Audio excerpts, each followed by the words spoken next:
Officer Park Jimin stared at his shaking hands. The tremors had gotten worse in the past week.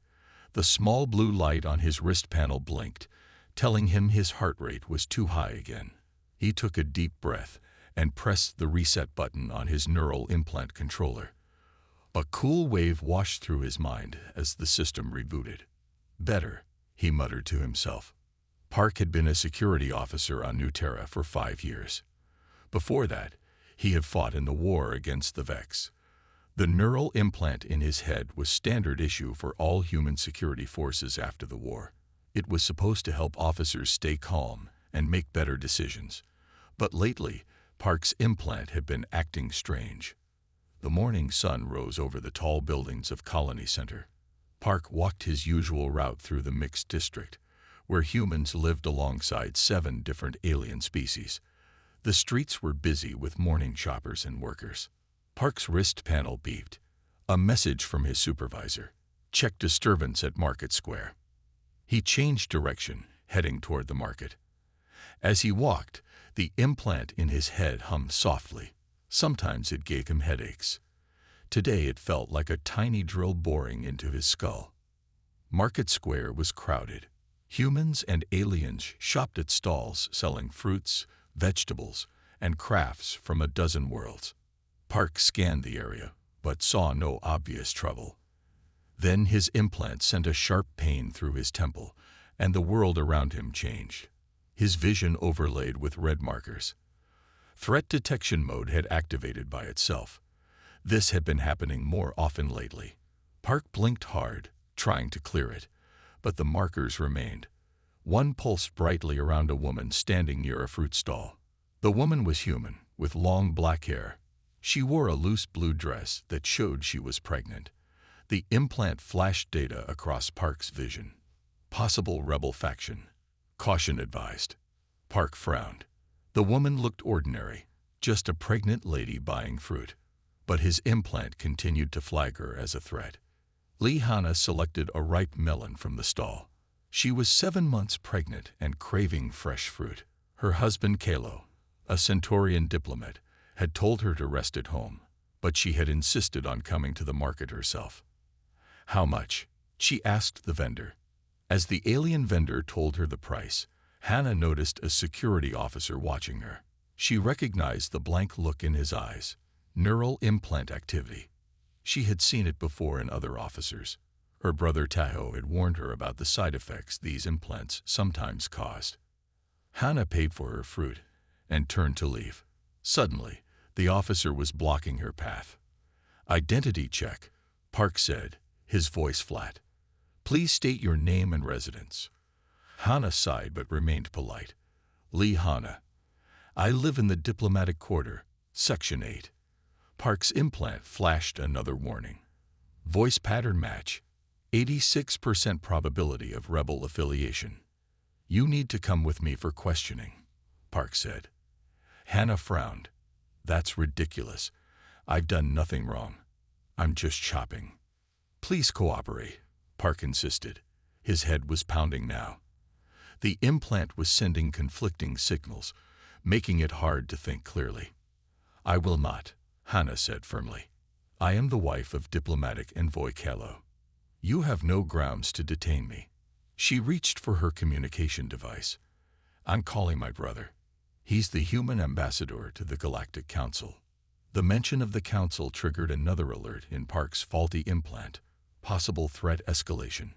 Contain situation immediately. Park grabbed Hannah's arm. Put down the device. Let go of me. Hannah pulled away. The sudden movement caused Park's implant to switch to full threat response. Before he could control himself, he had Hannah on the ground. Stop. She's pregnant. Someone in the crowd shouted. Park didn't hear them. The implant was flooding his system with adrenaline and combat protocols. In his altered perception, he wasn't restraining a pregnant woman, but neutralizing a dangerous rebel. He pressed his knee against Hannah's neck, using a restraint technique that had been prohibited 2 years ago.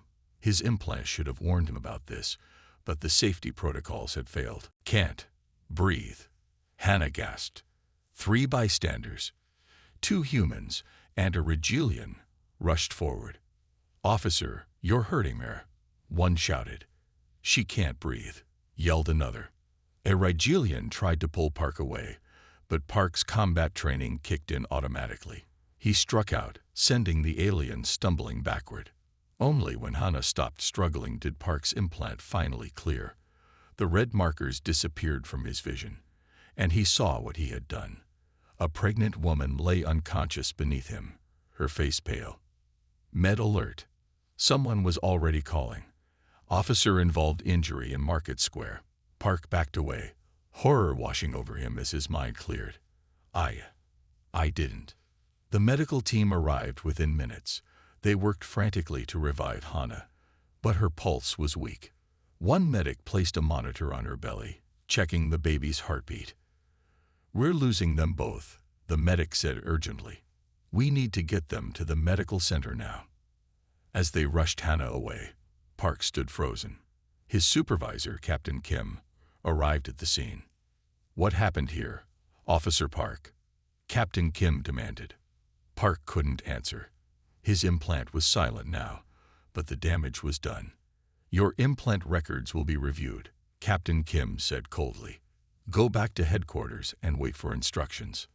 Park walked back to security headquarters in a daze. He kept seeing Hannah's face as she struggled to breathe. By the time he reached the building, the news was already spreading.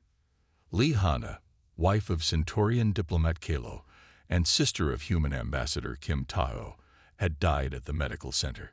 Despite the doctor's best efforts, her unborn child had died too. Park sat alone in a small room at headquarters, waiting for whatever came next. He knew his career was over. He might face criminal charges, but none of that mattered compared to the weight of what he had done. "Officer Park," said a serious voice from the doorway, "we need to examine your implant. We have reason to believe it malfunctioned." Two technicians entered the room with scanning equipment. They ran tests on Park's neural implant while he sat motionless, still in shock. "Significant malfunction detected," one tech said after several minutes. "The threat assessment protocols are corrupted. The safety limitations have been bypassed." The other tech looked at Park with a mixture of pity and disgust. "You should have reported problems with your implant. It's standard procedure." "I did," Park said quietly, "3 times in the past month. I was told it was normal adjustment issues." The technicians exchanged glances, but said nothing more. Later that day, Park watched the news from his detention cell. Video of the incident was being broadcast across the colony and beyond. Cameras had captured everything. His knee on Hannah's neck, the crowd trying to intervene, the medical team's desperate attempts to save her. The newscaster's voice was grave. "Ambassador Kim Taho has been informed of his sister's death. Sources say he is returning to New Terra immediately. Relations with the Centaurian embassy are tense as diplomat Kalo demands justice for his wife and unborn child." Park turned away from the screen. An officer stood at his cell door. "Your implant will be removed tomorrow," the officer informed him. "The investigation team wants to interview you without its influence." Park nodded. He almost welcomed the thought of having the device taken from his head. But he knew that without the implant, he would have to face the full emotional impact of what he had done, with no technological buffer between him and his guilt. That night, lying on his cell bed, Park thought about Lee Hannah and her unborn child. He thought about her brother, the ambassador, and her alien husband. He thought about the war that had led to the neural implants and the peace that his actions might have damaged. For the first time since the incident, Officer Park Jimin cried. Ambassador Kim Taho sat motionless as his ship entered New Terra's atmosphere. The planet's blue and green surface grew larger in the view screen, but he barely noticed. In his hands, he held a small photo of his sister Hannah. It showed her smiling next to her husband Kalo, her hand resting on her pregnant belly. The captain's voice came through the speaker. "Ambassador, we'll land in 10 minutes. Taho nodded but didn't reply. He had been in the middle of important peace talks when the news reached him.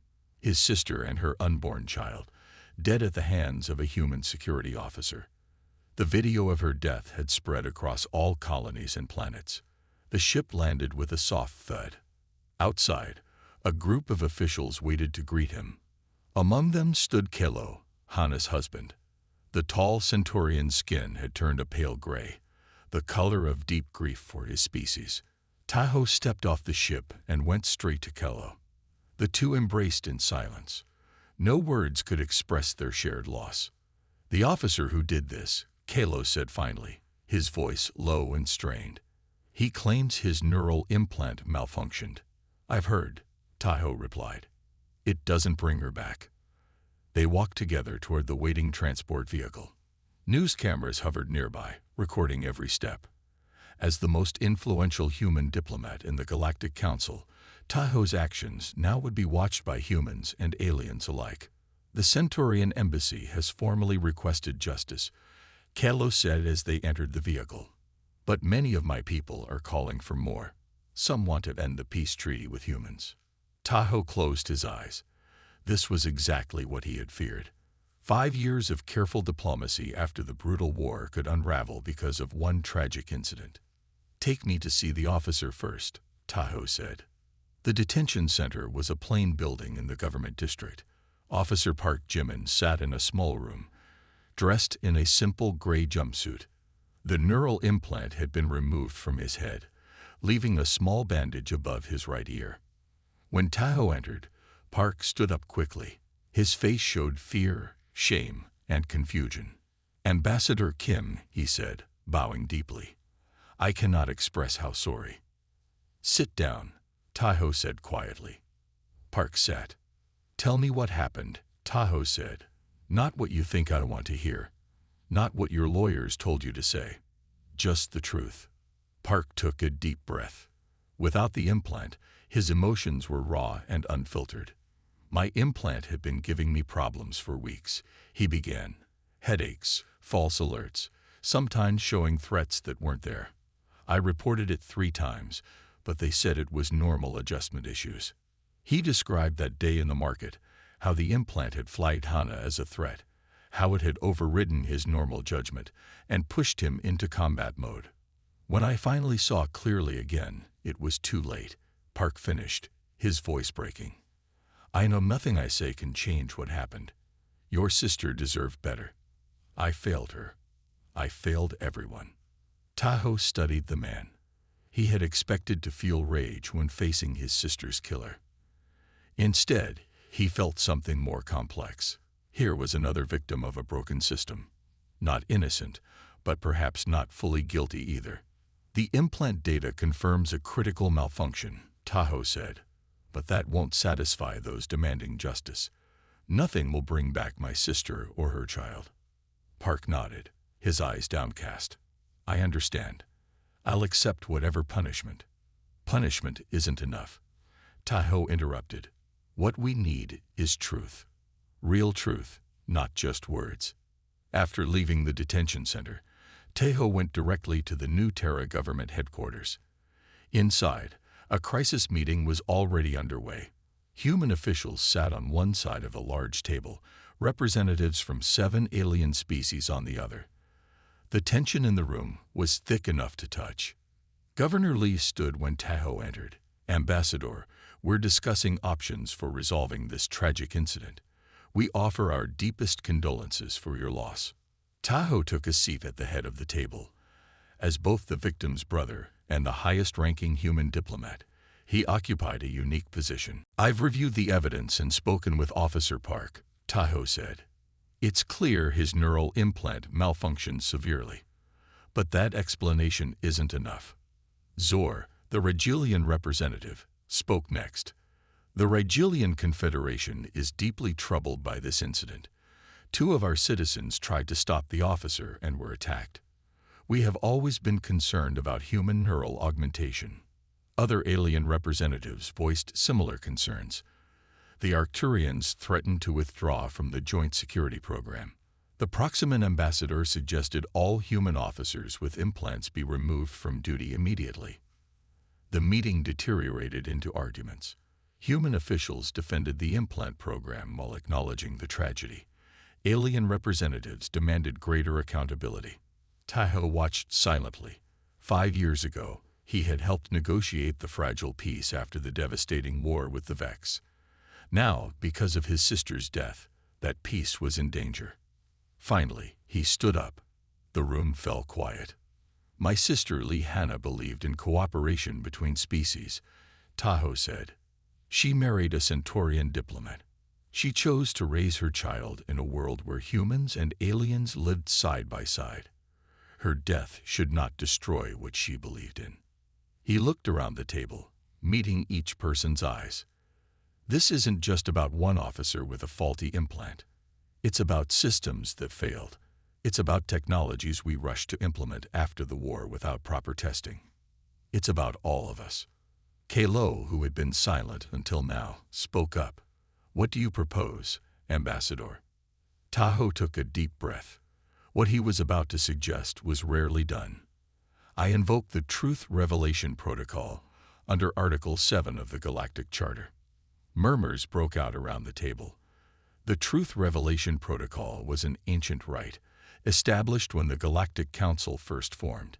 It allowed for a complete psychic and neural examination of both perpetrator and victim, creating a full experiential record. The standard human justice system isn't enough here, Tahoe continued. We need to know exactly what happened, not just the physical actions, but the thoughts, perceptions, and neural misfires that led to them. Everyone needs to understand. Governor Lee looked shocked. Ambassador, that procedure is invasive, and the results would be public across all systems. Are you certain? I am, Tahoe said firmly. My sister deserves nothing less than the full truth. Later that day, Tahoe visited the medical center where Hannah had died. Kalo walked beside him. They stopped outside the room where doctors had tried to save her. She would have approved of what you're doing, Kalo said quietly. She always believed in transparency. Tahoe nodded. The Truth Revelation Protocol will require Officer Park's consent. Do you think he'll agree? I think he has nothing left to lose, Kalo replied, and everything to gain by showing the galaxy what really happened. That evening, news spread rapidly. Ambassador Kim Tayo, grieving for his sister, had invoked an ancient protocol that would expose the full truth of the incident. Legal experts debated the implications. Security officials worried about the examination of the neural implant technology. In his temporary quarters, Tahoe watched the stars through his window. He thought about Hannah, about the niece or nephew he would never meet. He thought about Officer Park, a man broken by technology meant to make him better. He thought about the fragile peace between humans and aliens. Tomorrow, he would ask Officer Park to undergo the Truth Revelation Protocol. If Park agreed, every being in settled space would experience what had happened through Park's eyes. They would feel Hannah's fear and Park's confusion. They would witness the fatal flaw in the implant technology. It wouldn't bring Hannah back, but it might prevent her death from tearing apart everything she had valued. As dawn approached, Tahoe made another decision. He would undergo the protocol too, sharing his own grief at losing his sister. The galaxy needed to understand not just how Hannah died, but who she was and what had been lost.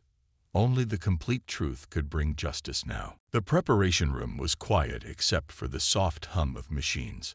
Officer Park Jimin sat on a medical chair, watching technicians attach small sensors to his temples and forehead. The spot where his neural implant had been removed still felt tender. Are you sure you want to do this? Dr. Yoon asked as she checked the sensor connections. The Truth Revelation Protocol exposes everything, every thought, every feeling. There will be no secrets left. Park nodded. I'm sure. It's the right thing to do. In another room down the hall, Ambassador Kim Tayo was undergoing the same preparation. His decision to participate in the protocol had surprised many. Typically, only the accused would submit to such an invasive procedure. But Tahoe had insisted that the galaxy should understand not just the incident, but its impact on the victim's family. The connections are secure, Dr. Yoon told Park. We'll begin in 10 minutes. The process will last about an hour, but for those watching the broadcast, It will feel like they're experiencing the full event in real time. Park closed his eyes. Since his implant had been removed, he had felt everything more intensely. Guilt, shame, regret. There was no technological buffer between him and his emotions now. Soon, everyone in settled space would know exactly what had happened inside his mind on that terrible day. The door opened, and Park was surprised to see Kalo, Hana's husband, enter the room. The tall Centaurian's 4 eyes studied Park carefully. "Ambassador Kim suggested I speak with you before the procedure," Kalo said. Park swallowed hard. "I don't know what to say to you. Sorry isn't enough." "No, it isn't," Kalo agreed. His voice was calm but heavy with grief. "But I need to understand, was it really just a technology failure, or was there hatred in your heart for my kind? For those who marry outside their species?" "No," Park said quickly. "Never that. I fought in the war, yes, but against the Vex, not Centaurians. Your people have been our allies for decades." Kalo moved closer, then looked me in all 4 eyes, and tell me what happened. Park forced himself to meet the alien's gaze. "The implant showed me threats that weren't there. It made me see your wife as an enemy when she was just a pregnant woman buying fruit. I tried to report problems with the implant before, but nobody listened. That doesn't excuse what I did, but it's the truth." Kalo was silent for a long moment. "The protocol will reveal if you're lying," he finally said. "For Hannah's sake, I hope you're not." After Kalo left, the technicians returned to make final adjustments. On screens around the room, Park could see that billions of beings across settled space were tuning in to witness the truth revelation. This would be the most watched broadcast in decades. "We're ready to begin," Dr. Yoon announced. "Remember, try not to resist the process. The more open your mind, the clearer the revelation will be." Park nodded and closed his eyes. A gentle hum filled his ears as the machines activated. Then a strange sensation washed over him, as if his mind was expanding beyond his body. The Truth Revelation Protocol began by revealing Park's background, his childhood on Earth, his military service during the Vex War, the trauma of losing friends in battle. Viewers across the galaxy experienced his fear, his pain, his determination to protect others. Then came his training as a security officer, the implantation of the neural device, meant to enhance his abilities and help him maintain calm in crisis situations. The early days had been promising. The implant had helped him defuse several dangerous situations without violence.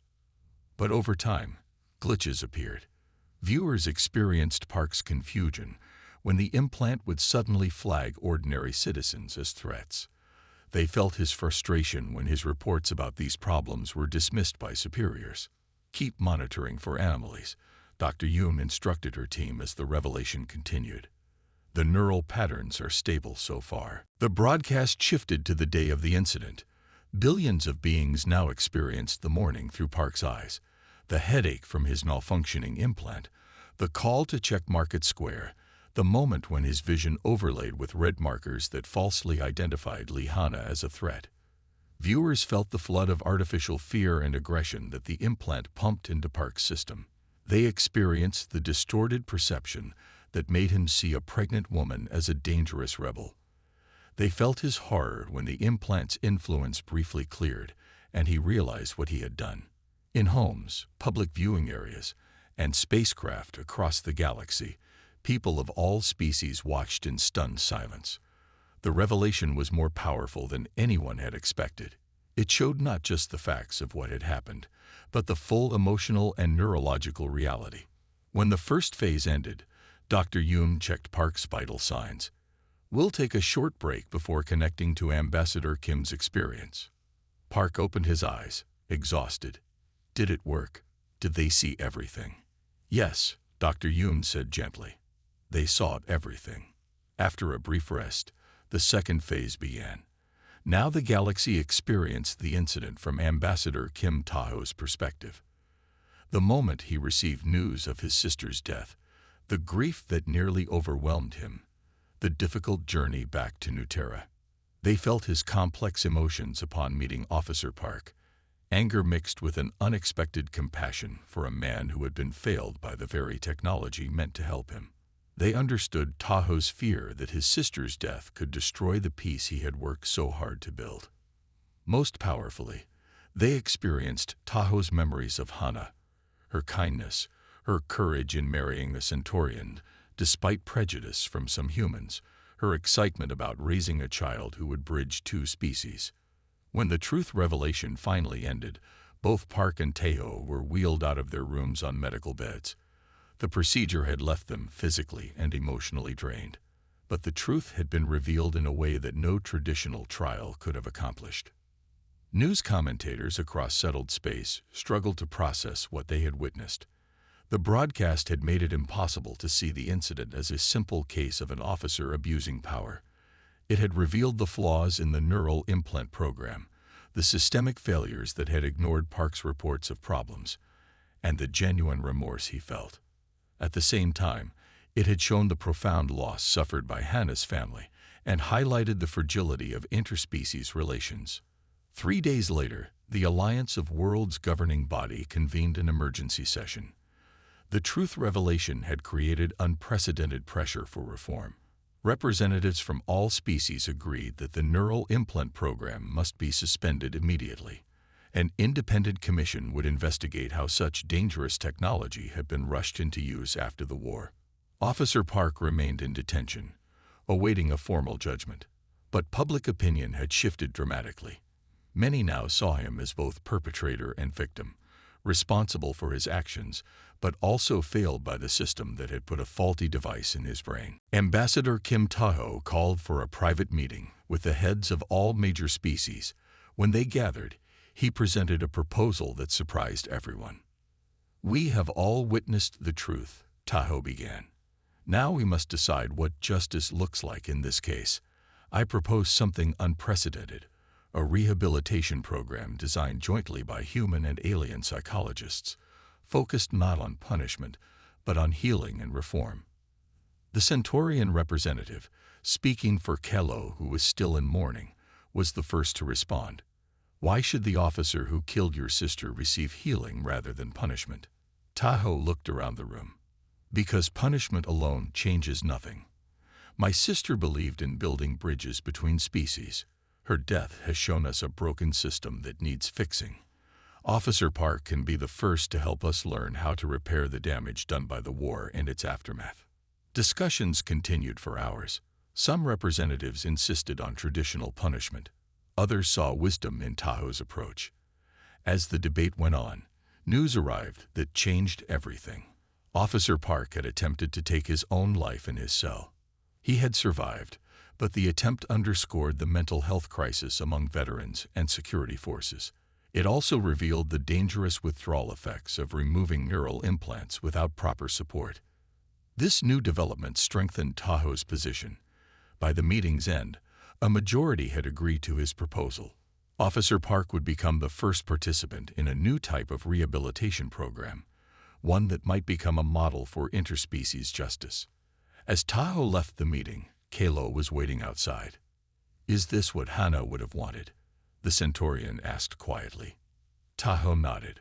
She always saw the bigger picture. She would want her death to mean something, to create change, not just vengeance. Kelo was silent for a moment.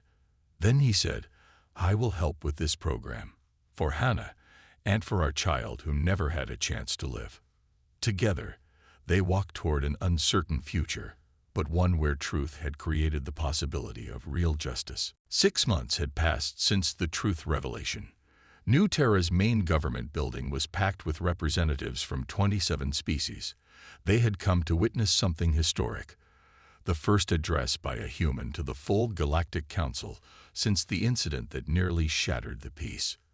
Ambassador Kim Tahoe stood at the center of the great circular chamber. He looked different now, thinner, with streaks of gray in his hair that hadn't been there before. Grief had marked him visibly, but there was strength in his posture as he faced the assembled delegates. "Honored representatives," Tahoe began, his voice clear and steady. "I stand before you not just as the human ambassador, But as a man who lost his beloved sister, I stand as someone who has felt the full weight of tragedy and its aftermath. The chamber was completely silent.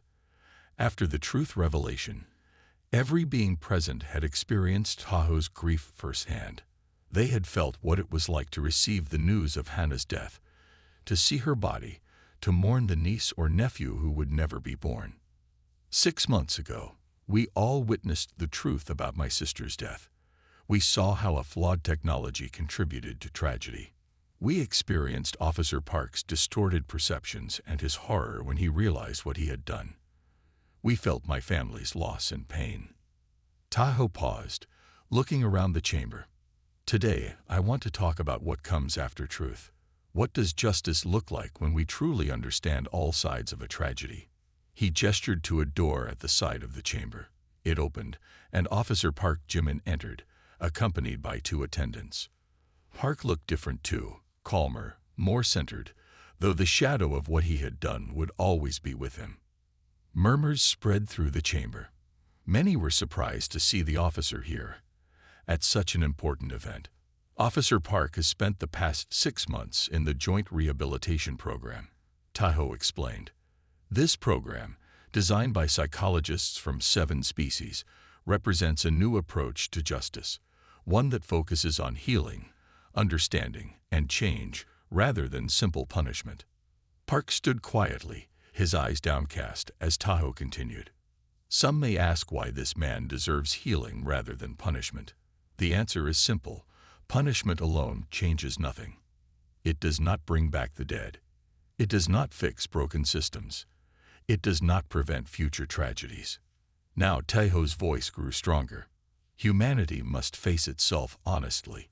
After the war with the Vex, we rushed to implement neural technology that we believed would make our security forces better, calmer, more rational. But we were wrong. We put machines in human brains without truly understanding the consequences. On large screens around the chamber, images appeared, security officers with neural implants, training facilities, medical data. Our investigation has revealed that Officer Park was not the only one experiencing implant malfunctions. Over 200 officers reported problems in the past year alone. Most were ignored or dismissed as adjustment issues. 3 other serious incidents occurred, though thankfully none resulted in death. A Regilian representative stood. Has humanity removed these dangerous implants from all officers, as requested by the Council? Yes, Tahoe confirmed. All neural implants have been safely removed, with proper medical support to prevent withdrawal effects.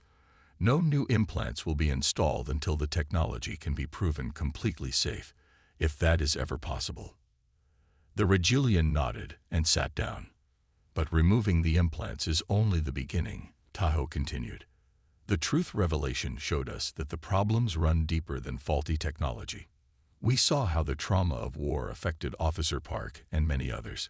We saw how a system ignored warning signs and failed to provide proper support. Now Tahoe looked directly at Park.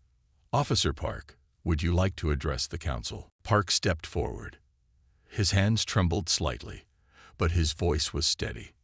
I take full responsibility for my actions, he said. The implant may have distorted my perceptions, but my hands committed the act that took Lee Hannah's life and the life of her unborn child. That responsibility will stay with me forever. He paused, taking a deep breath.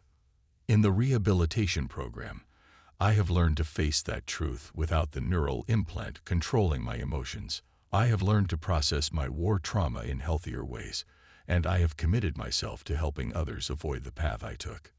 Park looked around the chamber. I cannot ask for forgiveness, but I can dedicate the rest of my life to making sure no other officer repeats my mistake. I can help identify the flaws in the system that led to this tragedy, and I can honor Lee Hannah's memory by working for the peace between species that she valued. When Park finished speaking, the chamber was quiet. Then Kalo, Hannah's husband, stood up from his place among the Centaurian delegation. My wife believed in building bridges, Kalo said, his voice carrying across the chamber. She chose to marry outside her species. She chose to carry a child who would belong to 2 worlds. Her death nearly destroyed those bridges. But the truth revelation allowed us all to see with clear eyes. Kalo walked toward Park and Tayo.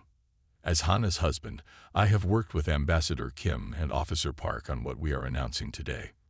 Tayo nodded and touched a control panel. A new image appeared on the screens, plans for a large building. Today we break ground on the Lee Hana Memorial Center, Tayo announced. This facility will serve 3 purposes. First, it will be a medical center specializing in cross-species medicine and neural health. Second, it will house a training facility for security personnel from all species, teaching methods that rely on communication and understanding rather than technology or force. Third, it will serve as the permanent home of the Joint Rehabilitation Program. The plans on the screen rotated, showing the building from all angles. The center will be built in Market Square, at the site where Hana died. Tayo continued. What was once a place of tragedy will become a place of healing and hope. A representative from the Arcturian Federation stood. How will this center be funded? The human government has provided the land and initial construction costs, Tayo explained. But we invite all species to contribute. This should be a truly collaborative effort, just as the peace we maintain must be a shared responsibility. Over the next hour, representatives from 17 species pledged support for the center. Even those who had been most critical of humanity after the incident recognized the sincerity of the effort. As the session ended, Tayo, Park, and Kalo stood together before the council. My sister's death nearly broke the peace, Tayo said in closing. But through truth, through facing our failures honestly, we have found a path forward. Humanity has looked at its darkest moment and chosen to learn, to grow, to change. We ask our friends from across the galaxy to walk this path with us. The response was not immediate applause. That would have been too simple, too easy for such a complex situation. Instead, there was thoughtful silence, followed by solemn nods of agreement from around the chamber. Later that day, Tayo stood with Kalo at the building site in Market Square. Workers were already preparing the ground for the foundation of the Lee Hana Memorial Center. Do you think she would approve? Tayo asked quietly. Kalo's 4 eyes blinked in the Centaurian expression of deep emotion. She would say that this is how grief becomes purpose, how tragedy becomes transformation. Tayo nodded. She always was wiser than me. As the sun set over New Terra, casting long shadows across Market Square, Tayo thought about the journey of the past 6 months. His sister was still gone. Nothing could change that, but her death had forced humanity to face its flaws, to confront its rush to embrace technology without understanding the consequences. In that confrontation, something unexpected had emerged. A deeper, more honest relationship with the other species who shared the galaxy. The truth revelation had exposed humanity's darkness, yes, but also its capacity for growth, for justice, for genuine remorse. That, Tayo thought, was Hana's true legacy, not just the building that would bear her name, but the new understanding that had come from humanity's willingness to face itself.